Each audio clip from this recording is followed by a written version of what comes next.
Assalamualaikum warahmatullahi taala wabarakatuh dan salam sejahtera. Pastinya ramai yang mengenali pokok ini dan buahnya. Ya, pokok kelapa. Paparan video kali ini adalah berkaitan dengan pokok kelapa. Pokok kelapa banyak ditanam di negara kita, terutama di kampung-kampung sebagai tanaman untuk memenuhi keperluan keluarga. Terutamanya santan kelapa yang menjadi keperluan utama dalam penyediaan masakan. Pokok kelapa dikenali sebagai pokok serbaguna kerana boleh dikatakan semua bahagian pokok tersebut boleh digunakan, dari pucuk sehinggalah kepada akarnya. Daun muda digunakan untuk membuat sarung ketupat. Daun tua pula dijadikan pembalut otok-otok, sejenis makanan terkenal di Terengganu. Lidi pula dijadikan penyapu maupun dianyam sebagai lekak dan kraftangan lain. Itu baru cerita tentang daun dan lidinya, tidak lagi bahagian lain. Pokok kelapa memang mudah ditemui di negara kita.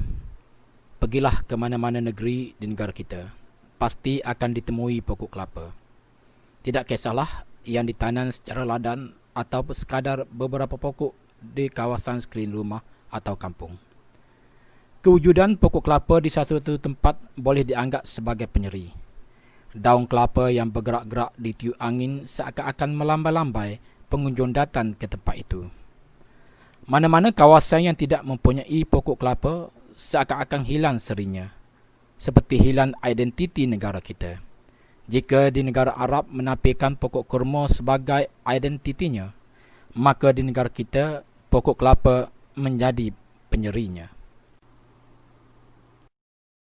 Pokok kelapa bukan sahaja ditanam di kampung-kampung, bahkan juga ditanam di kawasan bandar sebagai pokok hiasan.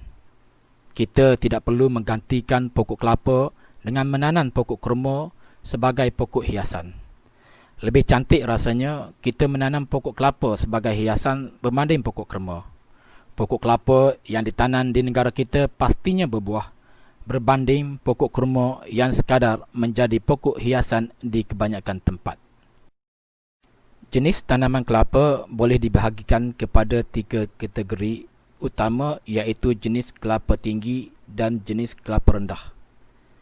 Jenis pokok kelapa tinggi lebih banyak ditanam di negara kita pada masa dahulu.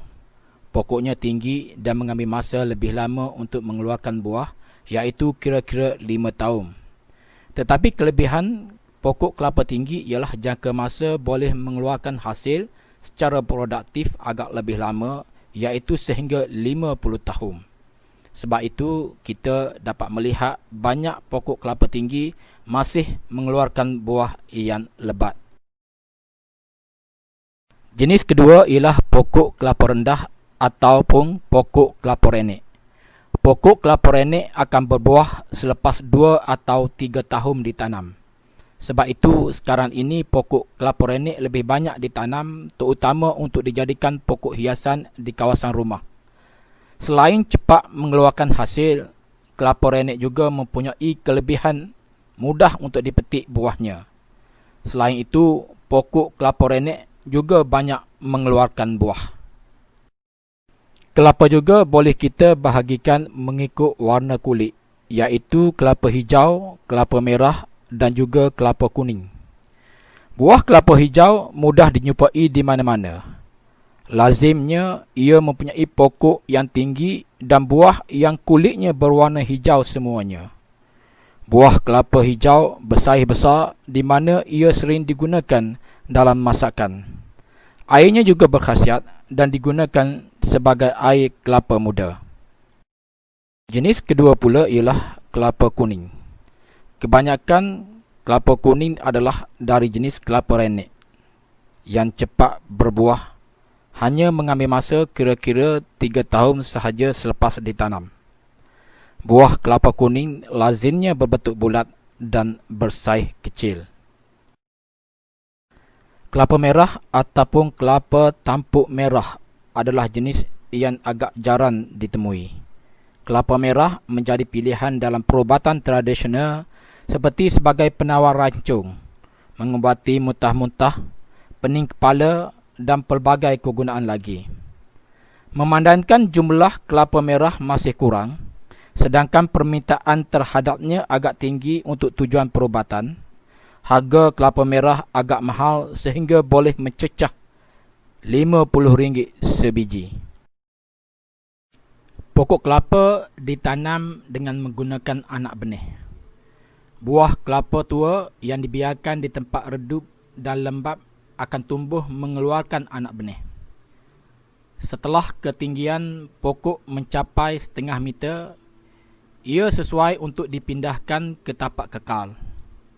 Anak benih kelapa mendapat permintaan tinggi bukan sahaja daripada pekebun kelapa, bahkan orang ramai yang ingin menanam di sekitar kawasan rumah. Justru terdapat individu yang menyemai pokok kelapa untuk dijadikan benih dan dijual kepada orang ramai. Harga benih kelapa mengikut baka. Bagi baka yang baik seperti berbuah lebat, mudah berbuah dan buah yang besar, harga sepohong benih pokok kelapa boleh mencecah sehingga RM50 sepokok. Kelapa akan mengeluarkan buah selepas 2 tahun ditanam, terutama dari jenis pokok renek. Masa lebih lama diperlukan untuk berbuah bagi pokok jenis tinggi. Pokok kelapa mudah tumbuh di kebanyakan tempat atau jenis tanah. Sebab itu tidak sukar untuk mencari tempat untuk menanam pokok kelapa, asalkan kawasan itu tidak digenangi air. Pokok kelapa juga banyak tumbuh di tanah berpasir atau tepi pantai.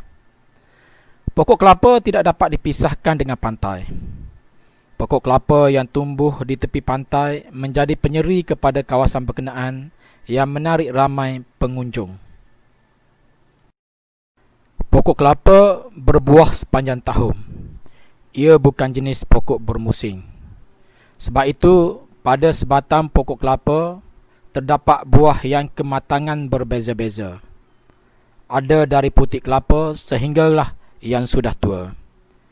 Jadi, pokok kelapa tidak putus-putus memberi hasil kepada pemiliknya.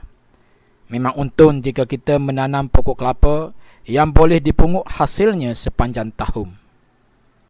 Buah kelapa keluar dan membesar di satu tandan. Setiap tandan terdapat sehingga lebih 10 biji kelapa bergantung kepada jenis. Dalam setandan, saiz dan kematangan buahnya tidak sama, namun tidak jauh berbeza sangat. Sebab itu, jika memetik buah kelapa boleh diambil kesemua untuk satu tandan pada satu masa. Untuk mendapatkan ataupun memetik buah kelapa, perlu memanjaknya. Kalau yang rendah tentu sahaja boleh diambil dengan mudah. Masalahnya apabila pokok terlalu tinggi dan tidak sampai untuk dikait dengan galah. Untuk memudahkan memetik buah kelapa dari pokok tinggi, khidmat beruk terlatih digunakan. Beruk yang ingin digunakan khidmat untuk memetik buah kelapa perlu dilatih oleh pelatih beruk yang mahir. Di Kelantan, terdapat tempat yang dinamakan sekolah beruk. Beruk akan dilatih untuk mengikut arahan ataupun jinak dan mengenali buah kelapa muda dan tua. Sekarang, terdapat alat khas dicipta untuk memudahkan kerja memanjak pokok kelapa. Namun, kegunaan alat itu masih kurang kerana ramai tidak berminat dan sukar diperoleh di pasaran. Air kelapa muda merupakan produk dari buah kelapa muda. Air kelapa muda amat lazat dan berkhasiat. Biarpun kelapa tua juga ada air, namun rasanya tidak seenak air kelapa muda. Sebab itu, jika ingin mendapatkan air kelapa yang lazat, mesti menggunakan buah kelapa muda. Buah kelapa muda lebih mahal berbanding sebiji kelapa tua. Punca buah kelapa muda lebih mahal kerana untuk mendapatkannya lebih sukar. Kelapa muda perlu diturunkan dari pokok menggunakan tali bagi mengelak ia pecah jika dibiarkan jatuh bebas. Kelapa muda tidak sahaja digunakan untuk mendapatkan airnya. Selain air, isi kelapa muda juga dimakan. ia biasanya dicampur dengan air kelapa muda. Rasanya lembut. Isi kelapa muda juga dibuat jeli dan dijadikan bahan untuk membuat kuih. Buah kelapa tua paling banyak kegunaannya. Santan yang digunakan untuk masakan diperoleh dari buah kelapa tua.